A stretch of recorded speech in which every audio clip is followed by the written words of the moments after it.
శ్రీమాత్రే నమ. శ్రీ పరాభవనామ సంవత్సరంలో సింహరాశి వారికి ఏ విధంగా ఉండబోతోంది అనేటువంటి విషయాలు మనం ప్రధానంగా తెలుసుకుందాం. ఈ సింహరాశి వారికి ఈ సంవత్సరంలో ఆదాయము వ్యయము కూడా 5గా చెప్పబడుతోంది. అంటే వచ్చిన డబ్బు అంతా కూడా ఖర్చు అయిపోతుంది. అదేవిధంగా రాజపూజ్యం అవమానం 7గా చెప్పబడుతోంది.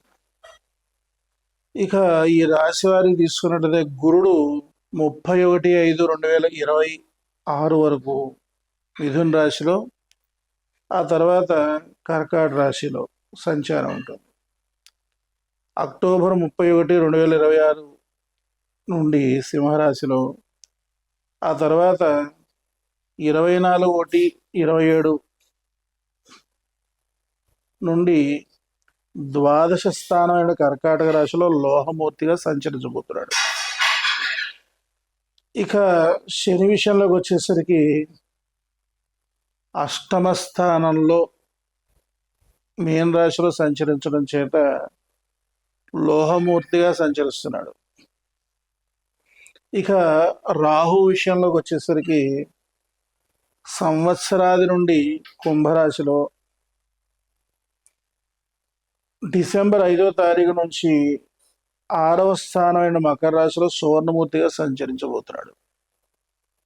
ఇక కేతువు తీసుకున్నట్లయితే సంవత్సరాది లగాయతు సింహరాశిలో, ఇక డిసెంబర్ 5వ తారీఖు నుంచి ద్వాదశ స్థానమైన కర్కాటక రాశిలో లోహమూర్తిగా సంచరించబోతున్నాడు.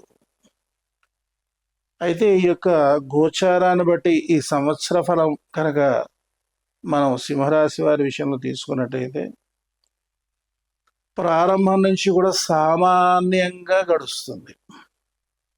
ఆదాయం కంటే ఖర్చు అధికంగా ఉంటుంది.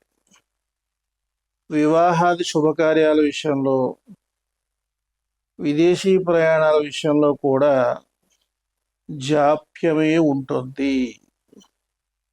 అదేవిధంగా దూర ప్రాంతాలకు వెళ్లాల్సిన పరిస్థితులు ఏర్పడతాయి. తీర్థయాత్రలు, దాన ధర్మాలు, వృద్ధాశ్రమాలకు సహాయ సహకారాలు అందించడం మంచిది. ఇక అదేవిధంగా దానివల్ల ఖర్చు కూడా అధికంగానే చేస్తారు. తలచిన పనులు, వృత్తి వ్యాపారాల్లో ఆటంకాలు ఏర్పడుతుంటాయి. కాలయాపన అధికంగా జరిగిపోతూ ఉంటుంది. భార్యాభర్తల మధ్య విరోధాలు, బంధుమిత్రుల మధ్య కలహాలు ఏర్పడుతుంటాయి. అదేవిధంగా కేసుల్లో కూడా ఇరుక్కునేటువంటి పరిస్థితి ఉంటుంది. తర్వాత అదేవిధంగా సమస్యలు కూడా అధికంగా ఏర్పడుతూ ఉంటాయి. ధనం విపరీతంగా ఖర్చు అయిపోతూ ఉంటుంది. కష్ట నష్టాలు కూడా ఎక్కువగా కలుగుతూ ఉంటాయి. మనశ్శాంతి లేకుండా అయిపోతూ ఉంటుంది. ఈ విధంగా ఈ రాశి వారికి ఉంటుంది. ఇక విద్యార్థుల విషయంలోకి వచ్చేసరికి మందకొడితనం, అంటే మరపు వచ్చేస్తూ ఉంటుంది. జ్ఞాపకశక్తి తగ్గిపోతుంది. చదువు మీద శ్రద్ధ తగ్గిపోతుంది.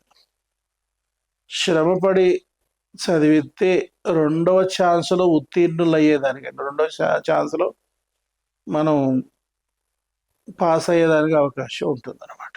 ఇక ఉద్యోగస్తుల విషయంలోకి వచ్చేసరికి ఇష్టం లేని ప్రదేశాలకి ట్రాన్స్ఫర్స్ అవుతాయి. తర్వాత అదేవిధంగా కొంతకాలం సెలవు పెట్టాల్సినటువంటి పరిస్థితులు ఏర్పడుతుంటాయి. ప్రైవేటు సంస్థల్లో పనిచేసే వాళ్ళు కూడా నిలకడ అనేది లేకుండా అయిపోతూ ఉంటుంది. ఇక వ్యవసాయదారుల దగ్గరకు వచ్చేసరికి చీడల వలన, పీడల వలన, వాతావరణ అననుకూలత వలన ఆశించినందుగా దిగుబడి అనేటువంటిది రాకుండా పోతుంది. ఇక తర్వాత అదేవిధంగా వ్యయ ప్రయాసాలు అధికమైపోతాయి. ఇక వ్యాపారస్తుల విషయాల్లో, సరుకులు నిల్వ చేసేటువంటి వాళ్ళ విషయంలో అధికారుల యొక్క ఆకస్మిక తనిఖీలు అనేటువంటివి జరిగి నష్టపోవడం అనేది జరుగుతుంది. అంచేత ఈ విషయంలో కూడా బహుజాగ్రత్త వహించాల్సిన పరిస్థితి ఉంటుంది.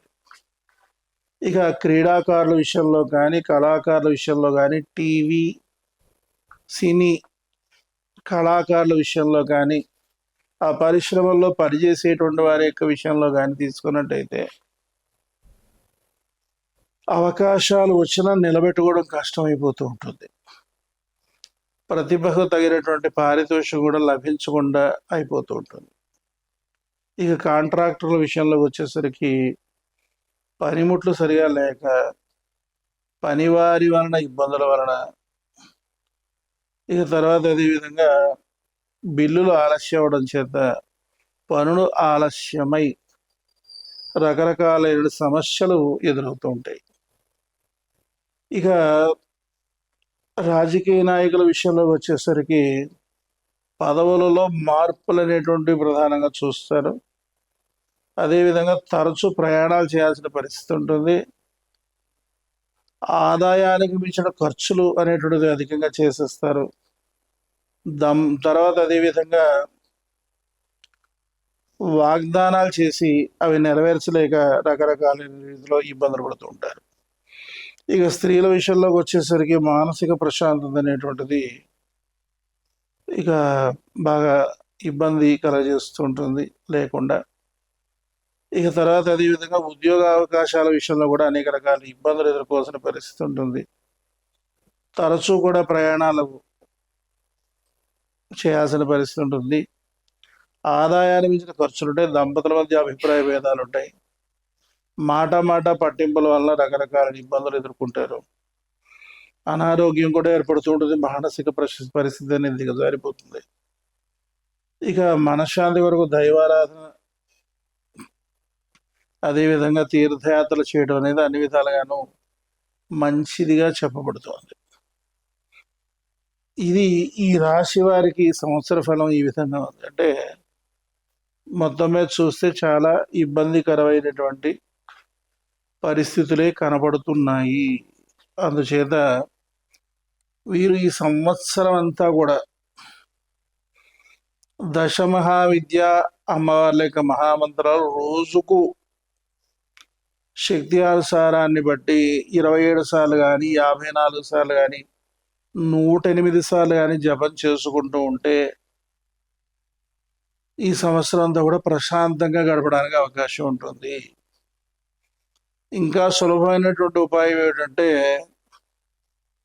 ఈ వసంత నవరాత్రులు, అంటే ఉగాది మొదలుగా శ్రీరామనవమి మరుసటి రోజు వరకు కూడా వసంత నవరాత్రులు జరుగుతాయి. ఒక్కో రోజు ఒక్కో అమ్మవారికి సంబంధించిన మహామంత్రం 1000 సార్లు జపం చేసి ఒక కొబ్బరికాయ కొట్టడం ద్వారా సంవత్సరం అంతా కూడా ప్రశాంతంగా ఉండడానికి అవకాశం ఉంటుంది. ఇది ఈ అమ్మవార్లు బుక్కబల మహాక్షేత్రంలో భక్తుల పాలిట కుంభబంగారంగా విలసిల్లుతున్నాయి కనుక కేవలం ఒక్క రోజులోనే ఉదయం 6 గంటలకే ముక్కావల మహాక్షేత్రం చేరుకుని గోదావరిలో స్నానం చేసి శివలింగానికి నాగుని కోరేడిలంతా అభిషేకం చేసుకుని దశమహావిద్య అమ్మవారి దగ్గర మహామంత్రాలు రాసి ఉంటే చక్కగా కూర్చొని ఒక్కో మంత్రం 1000 సార్లు జపం చేసి కొబ్బరికాయ కొట్టి మంగళహారతి ఇచ్చి ఆ విధంగా 10 మంత్రాలు పూర్తి చేసుకున్నట్లయితే సంవత్సరం అంతా కూడా ప్రశాంతంగా గడిపేదానికి అవకాశం ఉంటుంది. అంచేత